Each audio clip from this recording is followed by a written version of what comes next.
헬조선의 역사적 근원. 오늘은 6.15 공동선언 20주년입니다.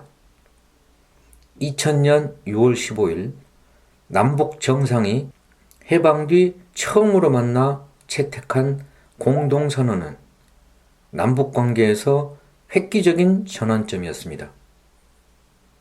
6.15 선언 이후 남북 관계는 우여곡절을 겪었지만 개성공단과 금강산 관광으로 대표되는 남북 교류와 협력이 본격화되면서 한 걸음씩 전진했습니다. 김대중 노무현 정부 10년 동안 개성공단에서 120여 남측 기업과 북측 노동자 5만여 명이 함께 일했으며 연인원 195만 명이 금강산 관광을 다녀왔습니다. 이산가족 2만 명이 상봉했고 44만 명의 남북 왕래와 만남이 이루어졌습니다.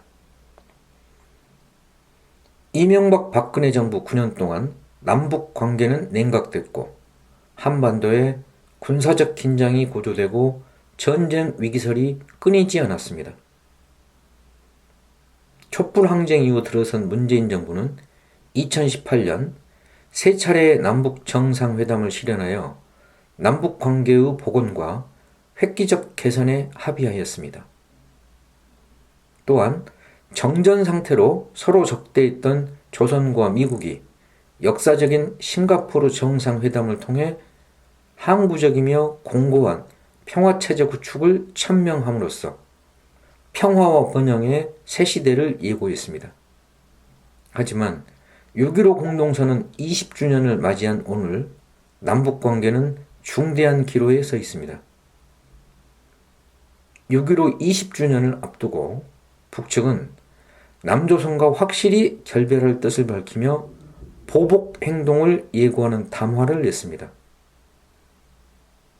13일 밤 김여정 노동당 제1부부장 명의의 담화에서 다음번 대적 행동의 행사권은 우리 군대 총참모부에 넘겨주려고 한다며 군사행동을 경고했습니다. 남북 공동연락사무소에 대해서도 철거를 예고했습니다. 김 제1부부장은 이런 조처들이 김정은 위원장 동지와 당과 국가로부터 부여받은 나의 권한이며 우리 내부의 국론이라고 강조했습니다. 청와대는 국가안전보장회의 상임위원회 회의를 긴급 소집했습니다. 상황의 심각성을 보여줍니다. 지난달 10일 청와대에서 문재인 대통령의 취임 3주년 특별 연설이 있었습니다. 문 대통령은 코로나19 방역에서 세계를 선도하는 나라가 되었고 K-방역은 세계의 표준이 되었다면서 우리의 목표는 세계 속의 대한민국을 넘어서 세계를 선도하는 대한민국이라고 밝혔습니다. 우리가 따르고 싶었던 나라들이 우리를 배우기 시작했고 우리가 표준이 되었고 우리가 세계가 되었다면서 이미 우리는 선진국이라고 자부심을 표현했습니다. 문 대통령은 정부는 더욱 막중한 책임감을 갖고 위기를 가장 빠르게 극복한 나라, 세계의 모범이 되고 세계를 선도하는 나라가 되겠다면서 새로운 대한민국으로 세계 속에 우뚝 서겠다고 다짐했습니다. 한 달 새에 격세지감을 실감합니다. 나는 지난 5월 11일 칼럼 이미 우리는 선진국인가? 에서 문 대통령의 연설에 대하여 언급한 바 있습니다. 우리나라가 코로나19 방역을 잘한 것은 자부할 만하지만 그렇다고 하여 헬조선의 현실을 외면한 채 대한민국은 이미 선진국이라고 말하는 것은 남사스럽다는 요지의 비판이었습니다. 군사적 대결 국면의 위기 상황으로 치닫고 있는 남북관계의 당면한 현실은 대한민국이 이미 선진국이라는 자부심이 얼마나 비현실적인가를 또 다른 측면에서 방증하고 있습니다. 북측의 대적 군사행동 경고와 남측의 국가안전보장회의 상임위원회 회의 소집이 새삼 상기시켜주는 것은 우리가 정전체제에서 살고 있다는 엄중한 현실입니다. 군사적 긴장감의 고조는 남과 북 사이에 없던 문제가 터진 것이 아닙니다. 망각하고 있던 냉엄한 현실을 다시금 일깨워주는 것일 따름입니다. 1953년 7월 27일 한반도에서 포성을 먹게 한 것은 정전협정입니다. 정전은 교전 쌍방 간의 적대 행위의 일시적 중지를 뜻합니다. 종전을 합의하기 전에 군대끼리 전쟁을 잠시 멈춘다는 협정으로 1954년 스위스 제네바에서 6.25 전쟁의 종전을 논의했으나 결렬됐고 단 한 차례 회담 뒤로 더 이상 열리지 않았습니다. 그래서 전쟁은 여전히 중지 상태이며 아직도 종전이 아닌 상태입니다. 전후 두 세대가 흘렀지만 전쟁도 평화도 아닌 비정상 상태가 이어지고 있습니다. 3년 전쟁 끝에 67년간 정전이라는 세계사적으로도 지극히 예외적인 기막힌 현실입니다.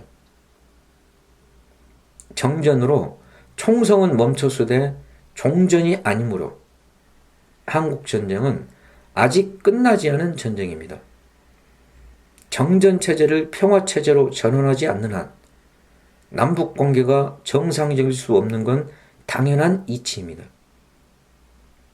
코로나19로 가뜩이나 힘들어 죽겠는데 남북관계마저 틀어져 엎친 데 겹치는 상황이 되자 갑자기 북은 또 왜 저래? 라고 불만일 수 있습니다. 거듭 강조하지만 없던 문제가 터진 것이 결코 아닙니다. 전쟁이 끝나지 않은 상태이므로 언제든지 터질 수밖에 없는 현실입니다. 남과 북은 전쟁을 재개해도 하등 이상할 게 없는 기막힌 상황인 것입니다. 정전체제는 이 땅에 살고 있는 민중의 삶에 지대한 영향을 끼쳤습니다. 우리의 삶을 결정적으로 규정해 왔다고 해도 과언이 아닙니다. 정전체제는 국가안보를 국시로 삼아 한국 사회를 전시 동원체제와 같은 총력 안보체제로 재편하였습니다. 안보 지상주의 아래서 국민은 안보를 위한 국가의 동원 대상이었고 징병제는 신성한 국방의 의무로 미화되었습니다. 자유와 인권, 민주주의의 가치는 국가안보의 후순위로 밀려났으며 부당한 권력에 맞서는 국민의 저항권은 전쟁의 재발 위협 앞에서 무력해질 수밖에 없었습니다. 준전시나 다름없는 정전체제 아래에서 민중의 삶이 정상적일 리 만무합니다. 정전체제는 전쟁 같은 삶을 강요합니다.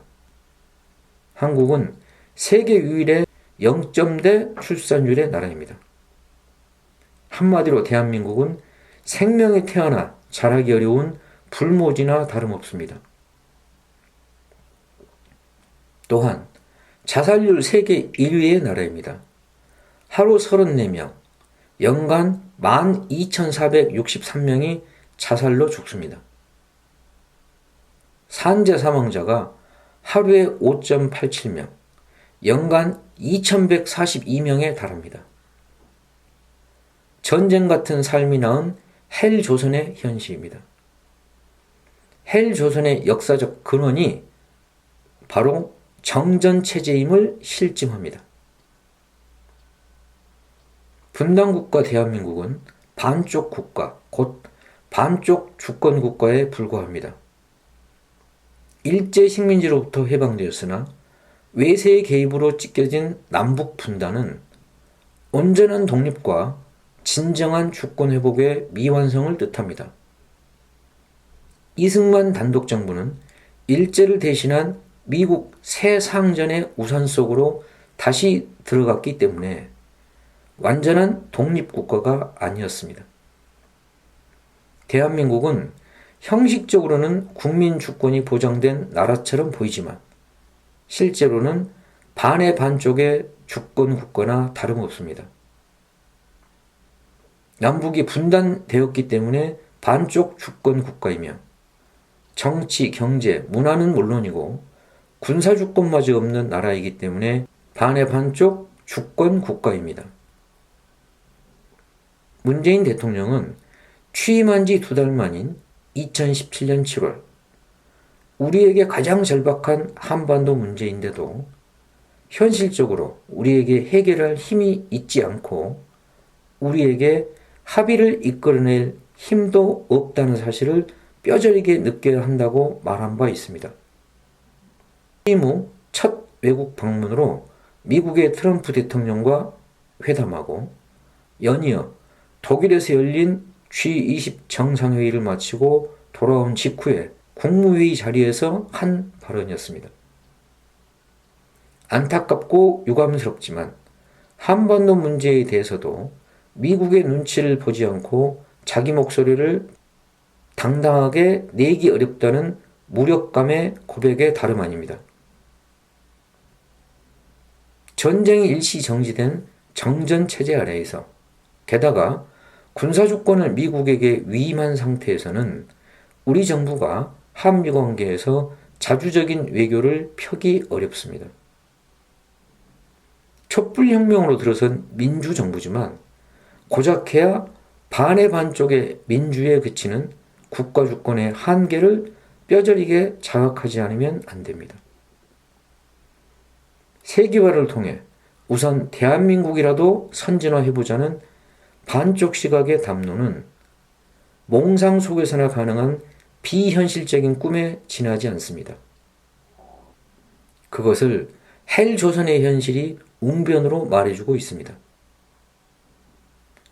헬조선의 역사적 근원이 정전체제라는 것, 정전체제의 해체와 평화체제의 구축 없이 헬조선 탈출은 불가능하다는 것, 이것이 6.15 공동선언 20주년의 남북관계가 우리에게 주는 교훈입니다.